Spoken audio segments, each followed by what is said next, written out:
बड' लेटेस्ट आपडेटआव बयखौबो बरायबाय। दिनैनि रादाबखौ फरायदों आं प्रमद खाख्लारि। गिबि निउस दङ। तिनसुकिया जिल्लानि काको फोथाराव भारतारि रौनिया आरो आलफा उदखारि हान्जानि गेजेराव गुलि गावलायनाय। कामान्डार रुपम अखमनि दैदेननाय साब्रै आलफानि सोद्रोमाफोरा भारतारि रौनियाजों गुलि गावलायो। साब्रै आलफानि सोद्रोमाफोरखौ रुपम अखम, रिंकु अखम, मृगांक अखम आरो उदय अखम होनना सिनायथिनाय जादों। मिथिनो मोननाय बादिब्ला आलफानि सोद्रोमाफोरा ग्रेनेड खुबैहरनानै आरो गुलि गावग्लोबनानै भारतारि रौनिया हान्जाखौ गाग्लोबो। भारतारि रौनिया हान्जाया बेनि फिननाय होनायाव सासे आलफानि सोद्रोमानि जिउ खहा जायो।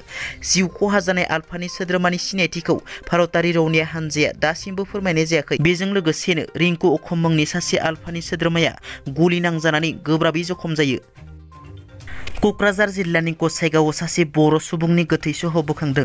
क'क्राझार जिल्ला गसाइगाव महकुमानि सिङाव थानाय कमलसिं गामिनि 55 बोसोर बैसोनि जहरलाल ब्रह्मआ थांनाय बुधबार बेलासिनि 4 रिंगायाव गुरुपेला दैसायाव सानस्रिना बारनो नाजानायाव दैयाव गबना गोमाना दंमोन।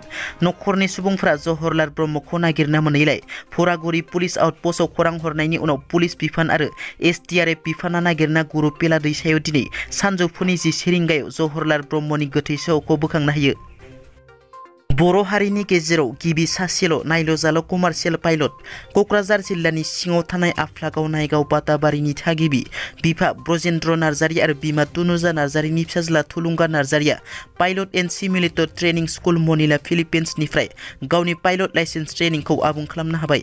बिथाङा आबुं खालामनो हानानै हारिजों लोगोसे ओनसोलनाङै गोग्गानाय लाबोदों। मख'नो गोनांदि थुलुंगा नार्जारिया थांनाय 2007 मायथाइनि नबेम्बर दाननिफ्राय 2008 मायथाइनि नबेम्बर दानसिम 1 बोसोर सोलोंथाइ लादोंमोन।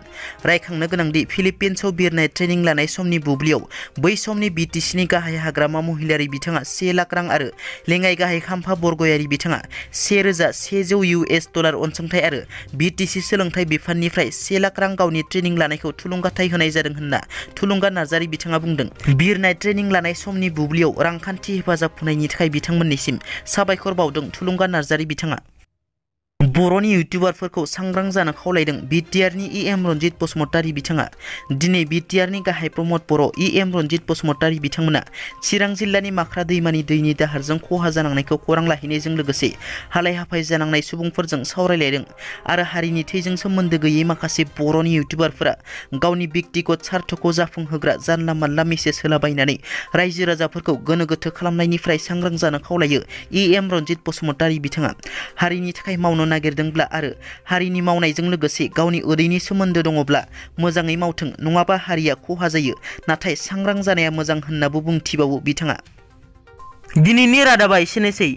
नोंथांमोना जुदि आंनि चेनेलखौ दासिमबो साबस्क्राइब खालामाखै, अन्नानै साबस्क्राइब खालाम। गोजोन्थों।